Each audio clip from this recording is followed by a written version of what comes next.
नमस्कार साथियों, स्वागत करता हूं आप सभी का एक बार फिर से नए वीडियो में। साथियों, हाल ही में मिडिल ईस्ट में हुए युद्ध की वजह से जिसमें ईरान के ऊपर इजराइल और अमेरिका ने मिलकर के हमले किए थे, उसमें कई लोग मारे गए थे। सबसे बड़ी बात यह है कि ईरान के जो सुप्रीम लीडर रहे हैं आयतुल्ला अली खोमेनी, उनकी भी इस हमले में मौत हो गई थी। साथियों, मौत के बाद से उनके जो अंतिम संस्कार का कार्यक्रम था वो लगातार पोस्टपोन हो रहा था और इस समय पूरे ईरान में उनके अंतिम संस्कार का कार्यक्रम बड़े पैमाने पर उसका आयोजन किया गया है। और सबसे बड़ी बात यह है कि इस कार्यक्रम में दुनिया भर के कई देशों को ईरान के द्वारा निमंत्रण भेजा गया था, बुलावा भेजा गया था। साथियों, इस कदम को लेकर के अमेरिका और इजराइल ने इसकी आलोचना की थी और ट्रंप के द्वारा कई प्रकार के इसको लेकर के बयान भी दिए गए थे। खबरें तो ये भी आ रही थी कि अमेरिका ने दबाव डालने का प्रयास किया था कि जो भी देश यदि इनके अंतिम संस्कार में शामिल होता है, ईरान की यात्रा करता है, तो ऐसे में अमेरिका के जो संबंध है उस देश के साथ, उसका प्रभाव मतलब उस पर उसकी वजह से उसका जो प्रभाव है अमेरिका का, वो देखने को मिल सकता है। यानी कि एक प्रकार से दबाव डालने का भी प्रयास किया गया था। साथ ही उसके बावजूद भी दुनिया भर के कई देश इसमें शामिल हुए थे और पाकिस्तान समेत भारत भी इसमें शामिल हुआ था। अब सबसे बड़ी बात यह है कि अभी हाल ही में खबर निकल कर आ रही है कि पाकिस्तान के इस अंतिम संस्कार में शामिल होने की वजह से अमेरिका की तरफ से पाकिस्तान को एक बहुत बड़ी चेतावनी दी गई है। यानी कि पाकिस्तान जो है अमेरिका के निशाने पर आ गया है। और सबसे बड़ी बात यह है साथ ही दुनिया के और भी कई देश थे, लेकिन पाकिस्तान ही क्यों निशाने पर आया, इसकी चर्चा काफ़ी ज़्यादा हो रही है। आज इसके बारे में हम बात करेंगे। साथ ही भारत के लिए इसके क्या मायने हैं, क्योंकि भारत भी किस प्रकार से अपने इजराइल और अमेरिका साथ ही ईरान तीनों को एक साथ साधने में किस प्रकार से कामयाब हो रहा है, इसकी भी चर्चा आज हम इस वीडियो के माध्यम से करेंगे। तो आइए शुरू करते हैं। साथियों, आपको बता दूं कि हाल ही में 28 फरवरी को 2026 में जब ईरान के ऊपर इजराइल और अमेरिका ने मिलकर के हमले किए थे और वो लगातार संघर्ष अभी जारी है, इसके बारे में आप लगभग सभी अवगत होंगे। इसी में जो ईरान के सुप्रीम लीडर रहे हैं आयतुल्ला अली खोमेनी, उनकी मौत हो गई थी। अब साथियों, कई कारणों से, कई सुरक्षा कारणों से और कई वजहों से लेकर के जो इनके अंतिम कार्यक्रम था वो लगातार आगे बढ़ाया जा रहा था। उनके साथ उनके बेटे, उनकी पुत्री, उनकी जो बहू हैं, दामाद हैं, उनके भी उनकी मौत हो गई थी। तो उनकी सभी के जो अंतिम संस्कार है उसके कार्यक्रम को लेकर के एक बड़ा आयोजन किया गया है। आप तस्वीरों में देख सकते हैं काफ़ी संख्या में लोग यहाँ पर उपस्थित हो रहे हैं, काफ़ी संख्या में लोग इनके इस कार्यक्रम में भाग ले रहे हैं। और उनके कार्यक्रमों का जो शेड्यूल है कुछ इस प्रकार से है कि 3 तारीख से शुरू हुआ है और 9 तारीख को इनको दफनाया जाएगा। 3 तारीख को साथियों 3 जुलाई को विदेशी नेताओं के लिए आधिकारिक समारोह का आयोजन किया गया था, जिसमें दुनिया भर के कई देश शामिल हुए थे, कई लोग जो है शामिल हुए थे। इसके अलावा अंतिम संस्कार 9 जुलाई को मशहद में जो इमाम रजा की दरगाह है, काफ़ी पवित्र दरगाह मानी जाती है, जो शहीद के लिए मानी जाती है, तो वहाँ पर इसका मतलब इनका जो है अंतिम संस्कार या फिर दफनाया जाएगा। अब सबसे बड़ी बात यह साथियों कि इतनी ज़्यादा संख्या में लोग यहाँ पर उपस्थित हो रहे हैं और इसमें भाग ले रहे हैं, तो कहीं ना कहीं जो दुनिया में सबसे ज़्यादा जो अंतिम संस्कार में शामिल होने वालों का जो रिकॉर्ड है उसमें इसका नाम लिया जा रहा है। बात करें कि अब तक सबसे ज़्यादा जो अंतिम संस्कार में लोग एकत्रित हुए थे उनमें से सबसे आगे हैं रिकॉर्ड में, जिनका नाम है गिनीज वर्ल्ड के जो रिकॉर्ड है उसमें नाम दर्ज है। उसमें तमिलनाडु के पूर्व सीएम CN अन्नादुरई हैं। साथ ही उनका जब मृत्यु हुई थी 1969 में, उनके अंतिम यात्रा में करीब 1.5 करोड़ लोग शामिल हुए थे, जो बहुत बड़ी संख्या कहलाती है। इसके बाद साथ ही 1989 में जब ईरान के जो इस्लामिक राज्य के संस्थापक थे आयतुल्ला रूहुल्लाह खोमेनी, उनकी मौत के बाद, उनके निधन के बाद इसमें 1 करोड़ से ज़्यादा लोग शामिल हुए थे। इसके अलावा और भी कई ऐसे घटनाएं घटी हैं, कई ऐसे अंतिम संस्कार हुए हैं जहाँ पर काफ़ी लोग हुए हैं। हाल ही में 2005 में जो पोप पॉल द्वितीय के निधन के बाद इसमें भी लगभग 40 लाख से ज़्यादा लोग जुटे हुए थे। तो इस प्रकार की घटनाएं हैं। अभी ईरान के जो सुप्रीम लीडर है, इनकी जो अंतिम संस्कार में लोगों की जो संख्या है उसको लेकर कई प्रकार के दावे किए जा रहे हैं, कहीं 1 करोड़, कहीं 2 करोड़, मतलब हर एक तरह से अलग अलग दावे किए जा रहे हैं। फिक्स अभी कोई जानकारी निकल के नहीं आ रही है।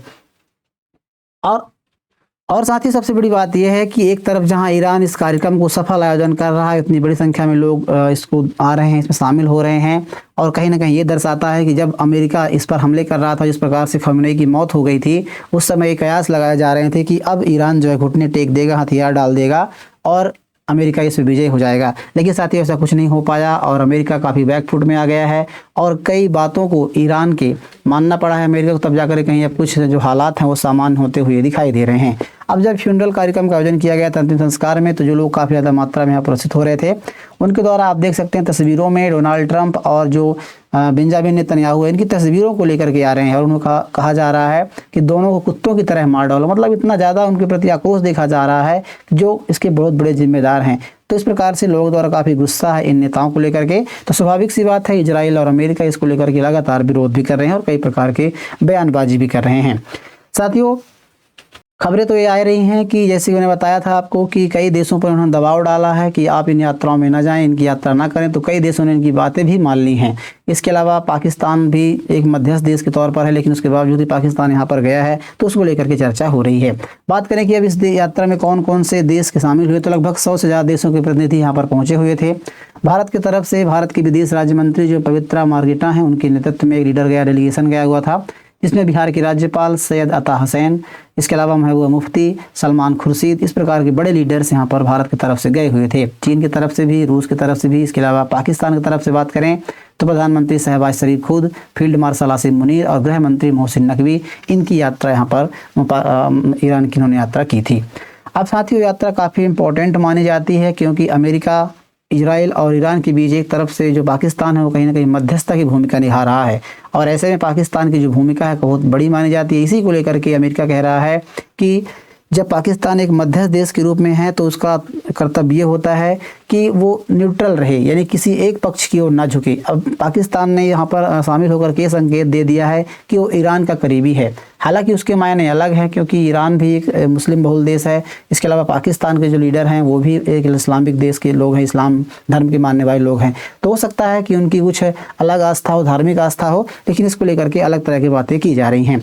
अब खबरों में निकल कर आ रही है कि जो वहाँ के सीनेटर हैं उनके द्वारा बयान दिया गया कि हम कड़ी निगरानी रख रहे हैं। खमेनी की श्रद्धांजलि के बाद अमेरिकी सीनेटर ने पाकिस्तान को चेतावनी दी है। साथ ही उसके अलावा पाकिस्तान के जो प्रधानमंत्री हैं वो उनकी तारीफ भी की थी उन्होंने, आयतुल्लाह अली खमेनी की, तो उसको लेकर के बातें कही जा रही हैं। आप यहाँ पर देख सकते हैं जो पाकिस्तान के प्रधानमंत्री उन्होंने कहा था कि पाकिस्तानी प्राइम मिनिस्टर शहबाज शरीफ एट खमेनी फ्यूनरल इन तेहरान उन्होंने उपस्थित हुए, और इसके बाद he was a great scholar and leader millions of Muslim, मतलब उन्होंने बताया कि मुस्लिम के लिए एक बहुत बड़े लीडर थे, बहुत बड़े विद्वान थे, तो इसके बारे में उन्होंने उसकी तारीफ भी की है। तो इसको लेकर के जो रिक स्कॉट हैं, सीनेटर हैं जो रिपब्लिकन, अमेरिका के रिपब्लिकन सीनेटर रिक स्कॉट ने पाकिस्तान पर तीखा हमला बोला। उन्होंने कहा है कि पाकिस्तान की जो वास्तविक पहचान उसको नहीं भूलनी चाहिए, उन्होंने औकात दिखा दिया। और साथ ही जब यही होता है, जब जो दोगले राष्ट्र, जैसे अमेरिका भी कम दोगलापन नहीं करता है, अमेरिका भी दोहरी नीति नहीं अपनाता है,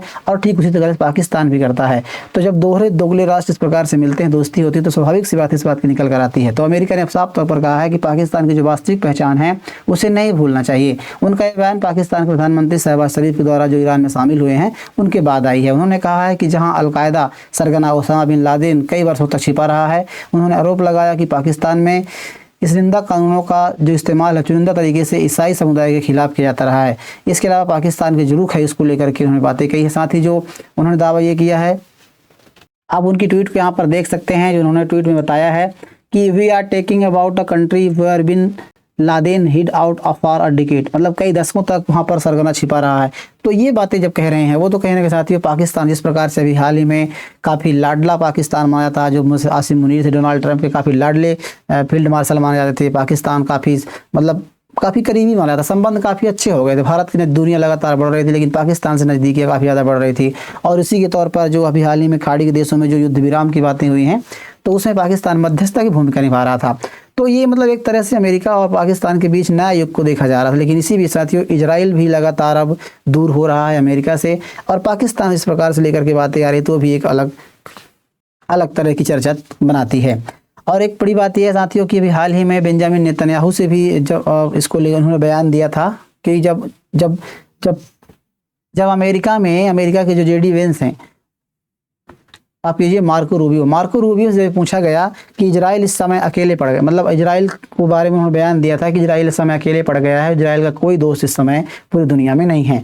तब उसके बयान को लेकर के जब बेंजामिन नेतन्याहू से सवाल पूछा गया कि मार्को रूबियो इस प्रकार के बयान दे रहे हैं कि इजराइल अब अकेले पड़ गया, अलग थलग पड़ गया है और अमेरिका को छोड़ करके उसका कोई भी देश नहीं है, तब हाल ही में इजराइल के प्रधानमंत्री ने ये बयान दिया था कि एक छोटा सा देश है, भारत का उन्होंने नाम लिया था, और उन्होंने कहा जहाँ पर 1.4 यानी 140 करोड़ की आबादी रहती है, वो भी इसका बहुत बड़ा देश है।